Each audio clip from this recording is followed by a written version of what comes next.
Vodafone idea के शेयरों ने शुक्रवार को बाजार में जश्न का माहौल बना दिया।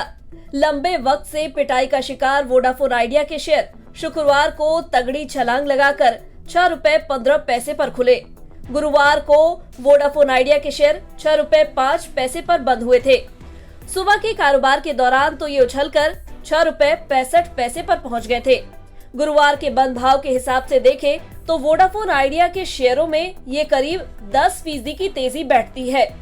शुक्रवार को वोडाफोन के शेयर 6.61% चढ़कर ₹6.45 पर बंद हुए।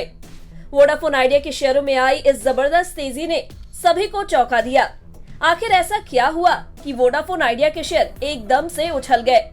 इन्वेस्टर्स को हैरत इस वजह से भी है क्योंकि वोडाफोन आइडिया अपने टेलीकॉम कामकाज में लगातार मुश्किलों का सामना कर रही है और उसके ऊपर मौजूद भारी कर्ज कंपनी के लिए बड़ी चुनौती है। खैर, हम आपको बताते हैं कि वोडाफोन आइडिया के शेयरों में इस तेजी की वजह क्या रही। दरअसल इसके पीछे कंपनी का एक बड़ा फैसला है। वोडाफोन आइडिया ने ऐलान किया है कि कुमार मंगलम बिरला एक दफा फिर से कंपनी के बोर्ड में वापसी कर रहे हैं। बिरला एडिशनल डायरेक्टर के तौर पर वोडाफोन आइडिया के बोर्ड में शामिल होंगे। करीब 2 साल पहले बिरला ने कंपनी छोड़ दी थी। अब कुमार मंगलम बिरला के एक दफा फिर से वोडाफोन आइडिया के बोर्ड में आने से इन्वेस्टर्स का सेंटिमेंट बुलिश हो गया है।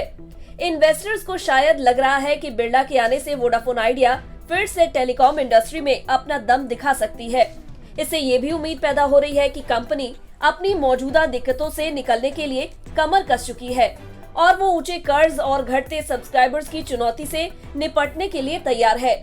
बिरला का आना इसी बात की ओर इशारा कर रहा है और इसी चीज का असर शुक्रवार को वोडाफोन आइडिया के शेयरों की कीमतों में तेजी के तौर पर दिखाई दे रहा है।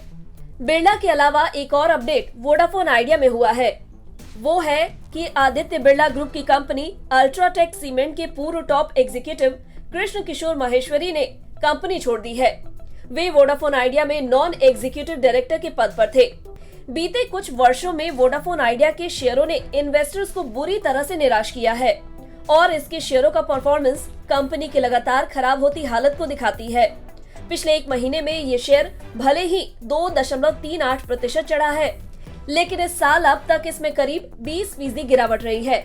अगर एक साल का परफॉर्मेंस देखें तो ये शेयर 35% से ज्यादा गिरा है, जबकि पिछले 5 साल में इसने करीब 85% का नेगेटिव रिटर्न दिया है। वोडाफोन आइडिया को पिछले 3 तिमाहियों में ही कुल मिलाकर करीब 23,000 करोड़ रुपए का लॉस हुआ है। साथ ही इसके कर्ज भी बेहद ऊंचे लेवल पर है। बिरला की कंपनी में फिर से एंट्री इस वजह से भी अहम है क्योंकि 2 साल पहले उन्होंने कंपनी की खराब वित्तीय हालत को देखते हुए ही इससे एग्जिट लिया था, लेकिन अब ऐसा दिखता है कि उनका कंपनी में भरोसा फिर से बहाल हो रहा है। हाल के वक्त में बिरला कन्वर्टेबल बॉन्ड्स के जरिए वोडाफोन आइडिया के लिए 11,000 करोड़ रुपए जुटाने की कोशिश में भी नजर आए हैं। माना जा रहा है कि वोडाफोन एक दफा फिर से जियो और भारती एयरटेल की अगुवाई वाले टेलीकॉम सेक्टर में चुनौती को कड़ी करने की कोशिश में है। साथ ही बिरला की एंट्री मुकेश अंबानी की रिलायंस जियो और सुनील मित्तल के लिए भी कारोबारी अलर्ट की तरह से है। अब तक वोडाफोन के यूजर्स ताबड़तोड़ या तो जियो या फिर एयरटेल पर शिफ्ट हो रहे हैं, लेकिन अब क्या बिरला नए यूजर्स हासिल करने में सफल होंगे और क्या वे इस डूब रही कंपनी को फिर से मुनाफे में ला पाएंगे? ये बड़ा सवाल है।